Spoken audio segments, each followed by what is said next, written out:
Good evening. Hello. Hi, how are you?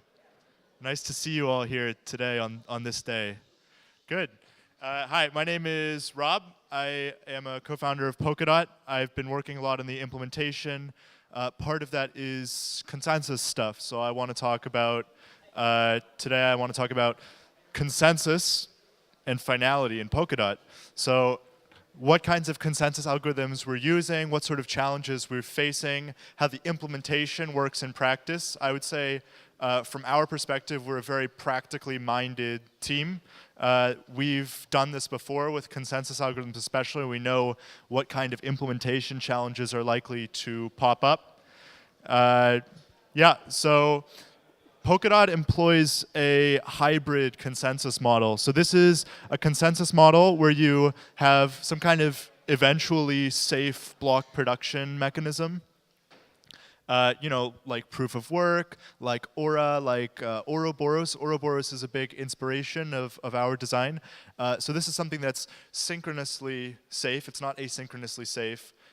Maybe there's an argument for partial synchrony, but this is combined with an asynchronously safe finality gadget that gives accountable safety. So I'm sure you've seen this sort of model before. Most notably, Ethereum is trying to use this kind of model as well. So you have some kind of block production system coupled with Casper FFG. So that's not how Casper CBC works, but that's how Ethereum 2.0's research docs have been pointing to so far. So we're adopting this similar kind of design, namely because it gives sort of the best of both worlds. What you have with this kind of eventually safe block production is you can produce blocks really fast and relatively fast, once every couple of seconds or so, or maybe a bit faster than that even. And under good network conditions, that's fine. Under non-adversarial conditions, that's fine.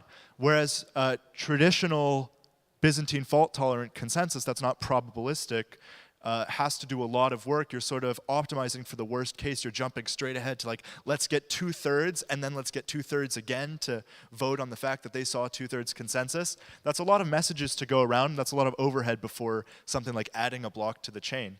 So if you run a finality gadget, which is inspired by these traditional consensus algorithms in the background, you can get the best of both worlds. You're adding blocks quickly, which are optimistically correct and optimistically final. In the background, you have that pure academic, non-probabilistic, actually final safety. So that's the design methodology we've gone into from a very high level. So the technologies we've come up with are called Babe and Grandpa. So Babe is it's for new blocks, and Grandpa is for the old blocks. That makes sense from the names. So I'll talk first about Grandpa because it's a bit easier to slot in exactly what we need from the block production algorithm if I talk about Grandpa first. So Grandpa, it's an acronym. A lot of people don't know that. It's a big acronym. It stands for Ghost-Based Recursive Ancestor Deriving Prefix Agreement. That's a picture of Grandpa. So Grandpa is a round-based two-phase commit finality gadget. So that's, two-phase commit is what we've seen from PBFT. That was their big innovation. You get 2/3 sign-off, and then you get 2/3 sign-off again. So we do that. It's a lot like Tendermint, but instead of voting on a single block, everybody votes on what's the best chain that they've seen, more or less. In practice, what we do is what is the block 3/4 of the way from the last finalized block to the head of the chain, and that means that it's more likely that the chains overlap with what your peers have seen. And the way that we make this safe, because what you need, the reason for rounds in these round-based consensus systems is basically after you've done that first phase of 2/3 of people sign off on something, there's a chance that it might have been committed, actually finalized. But there's also a chance it might not have been. So what rounds are for and what you really need that for is a way to sort of back out of your votes. So the way that Grandpa works is, we've got these votes on chains. How do you back out of a vote on a chain? The answer is that we use something called an estimate. So while you're collecting all the votes that people have made on chains, so one guy is voting on chain A, another guy is voting on chain B, and you have this meeting in the middle. You want to finalize that, but there might be some blocks that are higher that might be finalized and some blocks that are lower that might be finalized, depending on where the common ancestor actually ends up being. We use an estimator to figure out what's the highest block that could have been finalized. What could potentially, based on more votes that I see, actually get a supermajority. So once this estimate starts to move backwards, that's when we can actually move on to the next round and start to finalize something. So that's sort of a picture of expected outcome of Grandpa. Like you see, there's a few forks here. So one node thinks that the fork in the middle is his best chain. The other nodes haven't seen that chain. They've seen some different chains. But the fact is that they have all seen block C in the middle there. So that block is a common ancestor of all of these nodes' chains, so they can actually finalize that. So that's pretty nice because you can actually, the property that we get here is that you've actually finalized the thing that everybody agrees upon. The way that we like to think about it is this is what Bitcoin's common prefix agreement is supposed to do. If you would chop off the last 6 blocks, say, of the chain, the nodes are all supposed to have a common prefix. So that's probabilistic in Bitcoin's case. In our case, it's deterministic and accountably safe. So I'll just go through the process of what Grandpa voters are actually doing in a specific round. We'll call that round R. That's a round number. So it is ghost-based finality gadget. So at the heart of this thing is the 2/3 ghost function. It essentially takes a set of votes, which might be pre-votes or pre-commits, and it tells us what's the highest block that has a supermajority. So that's 2/3 plus 1 support. So that's sort of the heart of our consensus algorithm. Then here's the formal definition of the estimator, which I talked about before. So we've got a voter's estimate of what might have been finalized in a round R. And that's given by the last block in the chain that has the head of that chain is the 2/3 ghost of the pre-votes of that round, where it's possible that the commits, not that we've seen those commits, but that there could maybe be commits that come in later, including equivocations, which are like double votes. Like, what if I vote on two chains? Some peers might see one of those votes first, and some peers might see other of those votes. So we actually have to account for those in the estimator.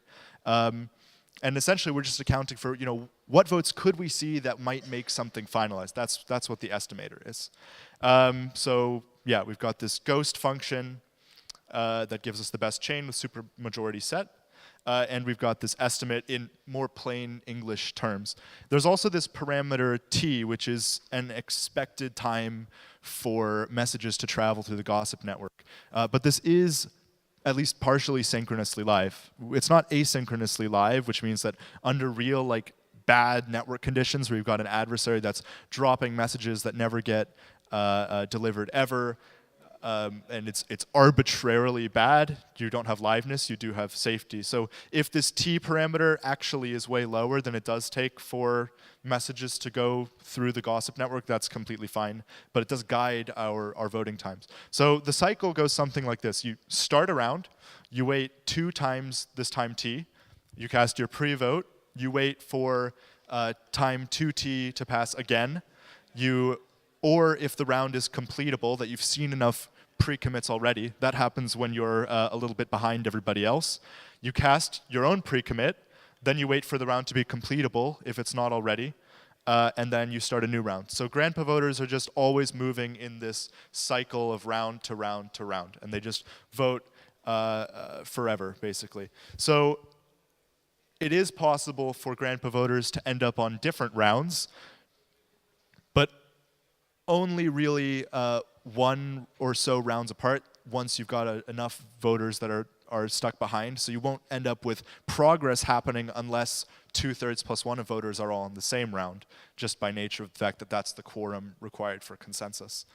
So the first thing that happens when you start is that the primary broadcasts the estimate of the last round. The primary is just an arbitrary node that's You can do this round robin. It doesn't really matter. We only use this for liveness to break a certain kind of vote splitting attack. So there's a special adversarial attack where you can sort of split all the honest nodes between one option and another. The reason we use the primary is to break that. That's necessary because of it's sort of a loophole that lets us get partial asynchronous liveness. You can't get full asynchronous liveness without some kind of randomness. So this is sort of like almost like that, but it doesn't quite get us to asynchronous liveness. The real important part is the pre-voting. So we do that after waiting a certain amount of time. We vote on the best chain containing the last estimate or whatever block we got from the primary. And then we'll cast a pre-commit once one of those conditions holds. So that's the voting loop in a bit more depth. We have a primary that elected round robin style. They shoot out whatever block they think might have been finalized. Everybody else is voting on whatever they think the best chain is, and then you get like a agreement on what that is.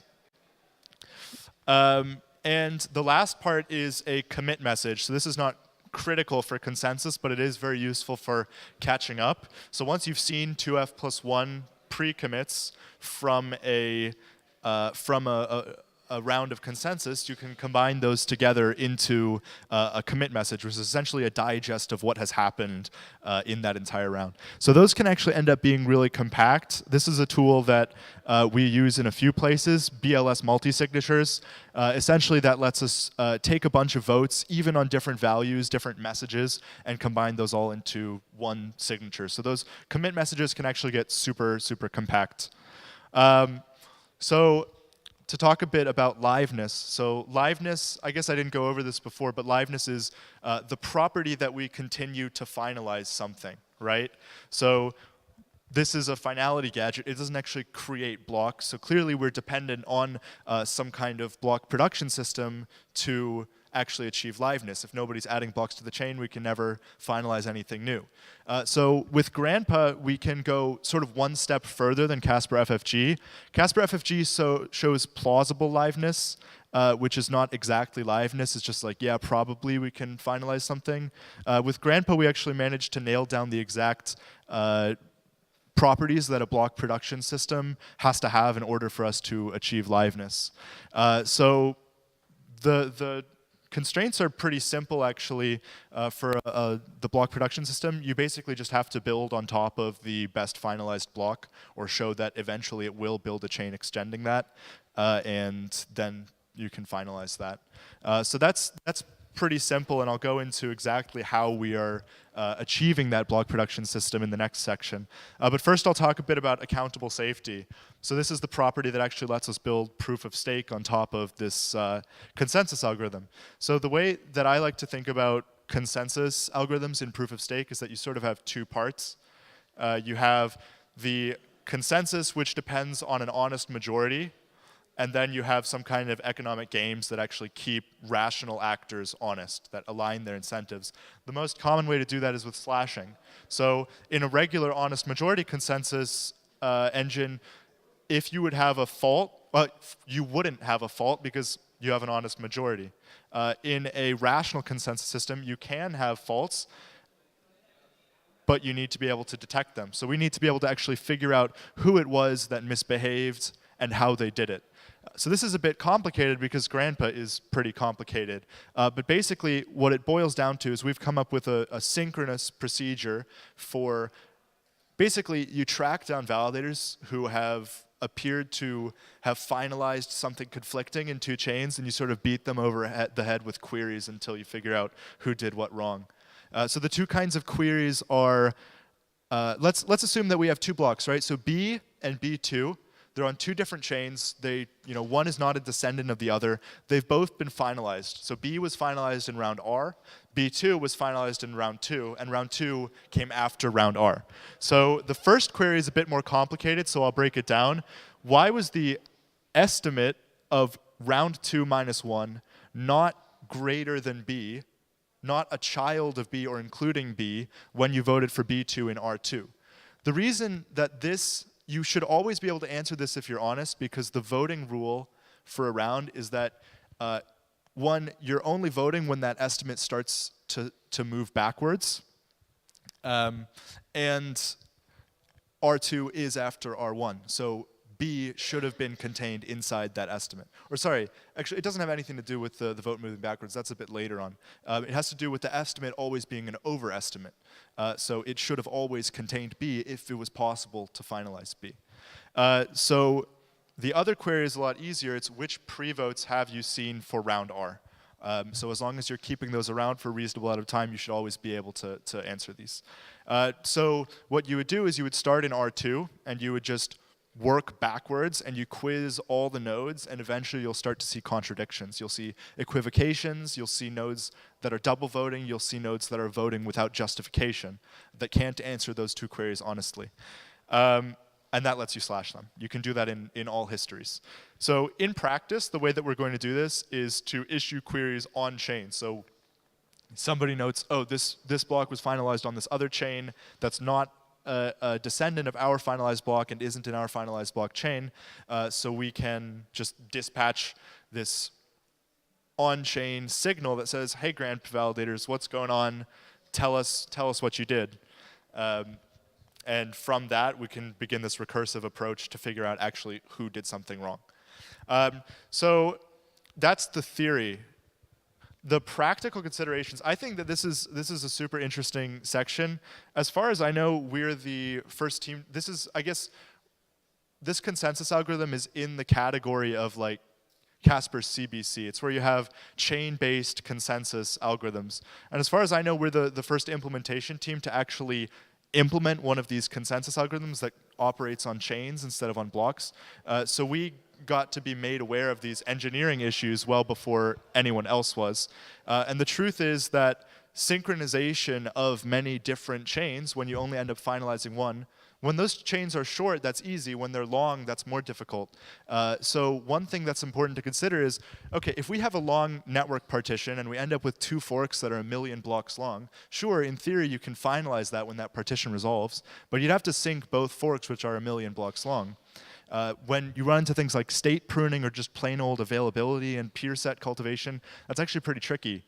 So the way that we actually handle this is an extension of Grandpa, where when you vote on a block, you cast log 2 of n votes. So if I vote on block 1 million, I'm also casting a same block for block 500,000 of that same chain, and 250,000, and 125,000, and so on until I get back to some reasonable threshold of like 64 or 128 blocks. And I just cast all of those blocks votes together. And that means that when you have these long forks and the network partition eventually resolves, you're only going to finalize one of those chains. So really, the only vote that you need to actually figure out the common ancestor is a vote on the first block in the side of the fork that didn't get finalized.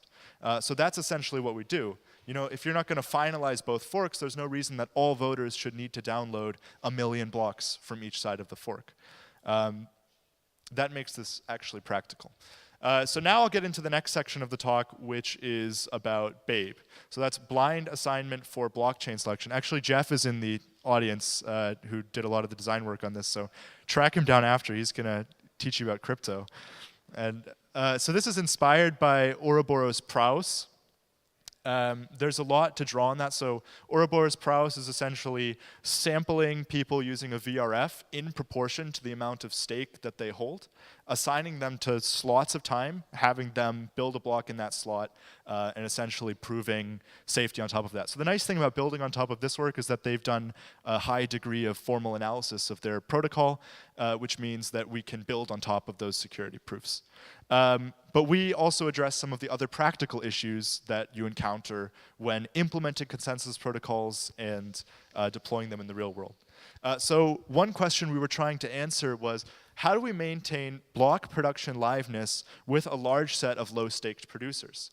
Like, what if we have 3,000 or 5,000 or 10,000 people whose job it is to produce blocks? They're all really low staked. You're supposed to have a block every 4 seconds, but I mean, if they're really lowly staked, then probably they might just skip their slots. And with those traditional VRF-based consensus engines like Ouroboros Praus, it's hard to tell when somebody has skipped their slot, because what they're supposed to do is just publish a proof that their VRF key actually just produced a value below some threshold that gave them the slot. So if they don't publish this VRF signature, you don't know that that slot was actually assigned to them. So the way that we've approached the problem is a bit backwards. So proofs of not winning. You have a fixed global rate parameter and some random value R sub E for every epoch E. This factors into the VRF that we use. So at the beginning of each epoch, every block authorship node is supposed to use a system of nested or recursive VRFs to figure out exactly when their slot is that they're actually going to author something. So I know 24 hours or 48 hours in advance, I have to be online at this time. So the good news is you know ahead of time when you're supposed to be online to issue your block. At the same time, for all the nodes that don't issue their blocks in that time period, they can prove that they were not assigned a slot by their VRF, which means that you can actually start to detect which block producers are offline and prune that set. Another problem that we've addressed is relative time. So the way that we're thinking about Babe is that in the beginning, probably we're not going to have this massive set of block producers. We are focusing on this research question.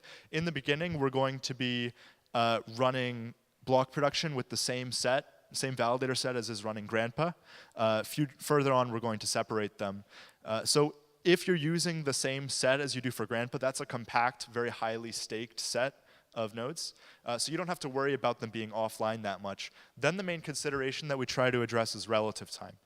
So what Babe becomes then is sort of a tweak of Ouroboros with just with relative time in that situation. So what relative time is this idea that clock drift is a huge practical problem for slot-based block production. A lot of consensus papers, especially the ones in this sort of sphere of slot-based block production, they'll say, okay, assume all nodes have a clock that's synchronized to the global time. In practice, that doesn't really happen. Clocks drift, they get out of sync. They're not all synced to the same NTP server. If they would be, that would be a massive vulnerability. There are attacks on all kinds of, when we were looking into this issue, we could see, you know, if enough people are synced to the same NTP server, you can break a lot of the security proofs that have been done on some of these consensus protocols. And basically what clock drift boils down to is you might have two nodes or, you know, partitions of nodes like A1 and A2 where they both have different views of what slot it is at different times. And that can break down the assumptions that you have on when something is finalized or when something is safe. So that's coming from a paper, it's a pretty good paper about applying proof of stake, the CAP theorem to some permission blockchain algorithms. So what we do instead of that is we know what the expected slot time is going to be, but we use a relative time method where, you know, instead of just saying, oh, the timestamp is 5 and the time per slot is 4, so it must be slot 2, we just say, well, it's been the highest slot message that I saw was slot 5, and it's been 4 seconds, so it's probably around slot 3, but you average this out over a period of slots, so you can figure out this larger interval where the slot actually starts and ends. So a node, when joining the network, is doing exactly that. So they watch for incoming messages that say, okay, I'm signing a block for slot 10, I'm signing a block for slot 11, I'm signing a block for slot 13, and then they can basically do this, where they know that, okay, slot 1 is supposed to be 5T behind slot 6, slot 3 is supposed to be 3T behind slot 6, and they can figure out this rough time interval that includes slot 6. So then they take the beginning of that time interval, add T to it, take the end of that time interval, add T to it, and then they can compute overestimating endpoints of that time interval.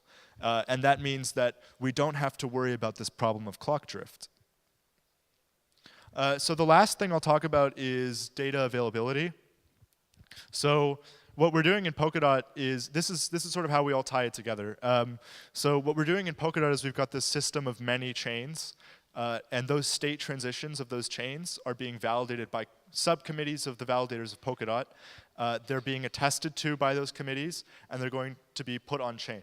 So our overall assumption of honesty and dishonesty is that less than 1/3 is dishonest. But if you randomly sample that, you can obviously end up with nodes or committees which are majority or fully dishonest. So what do we do when they've committed to saying a state transition with this block data proof, that's the data that's supposed to prove that the state transition is valid, they've committed to that hash of the data, but that data either doesn't exist or isn't good. So data availability is a big problem in Polkadot. It's also a big problem in Ethereum 2.0 or any other sort of sharded or partitioned blockchain architecture. So we need to keep that block data available. And what we do in Polkadot is we have n validators, and we assume that f of them are malicious with n equals 3f plus 1. And we have this block data. So for every single parachain candidate in every single block, we do an erasure coding with n pieces. So one piece for every single validator, where any f plus 1 of those pieces, so that's one more than the number of malicious validators, can be used to reconstruct that block data. And that block data, in turn, can be used to reevaluate the state transition function and see if that state transition was actually good. So obviously, if the block data doesn't exist, you can't create the erasure coding of it. So the question is really, how do we figure out and slash somebody if it doesn't exist? What we are doing in practice for the erasure coding is a Reed-Solomon code over the Galois field 2 to the 8 squared, which is the same as 2 to the 16, but that's how we're implementing it, is with two 256 element tables instead of a bigger one. It turned out to be more efficient in practice, but we are looking into repairable fountain codes and Raptor codes and that sort of thing as well.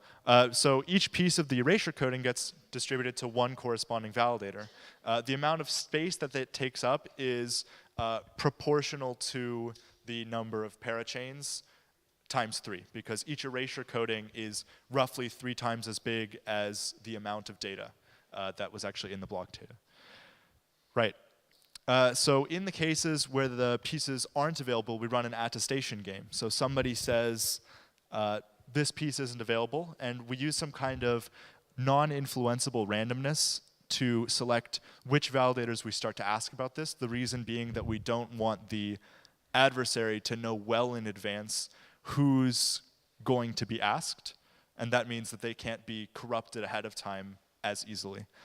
So essentially what we do is we pass around a petition, and this petition is a bit field. So the bit field has 1 bit per validator, and if they think that that piece of data isn't available, they'll add their bit to the bit field, and they'll sign a message that they're with just their bit set.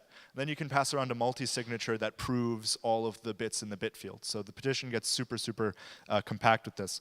Once you have 2/3 plus 1 of validators signing off on a petition that a piece of data isn't available, you can pass this in and slash people for it.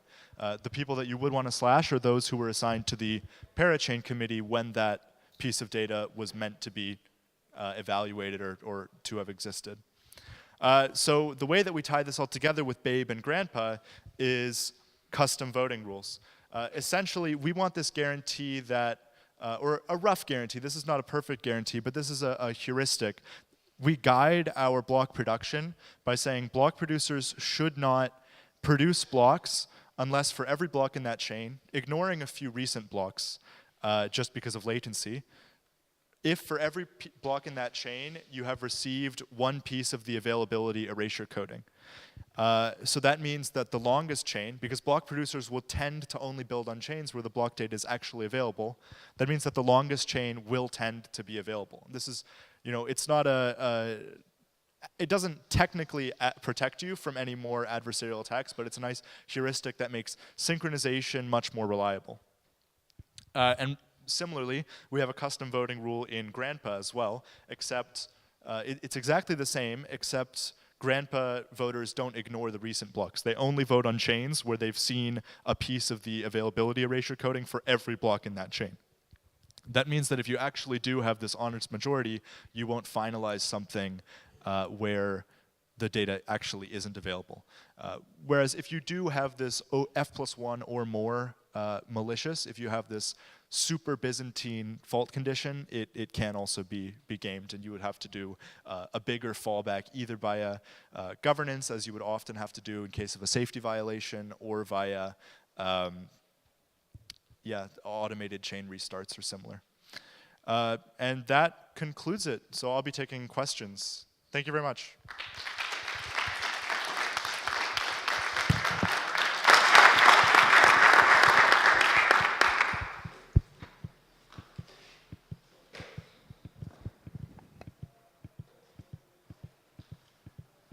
Anyone?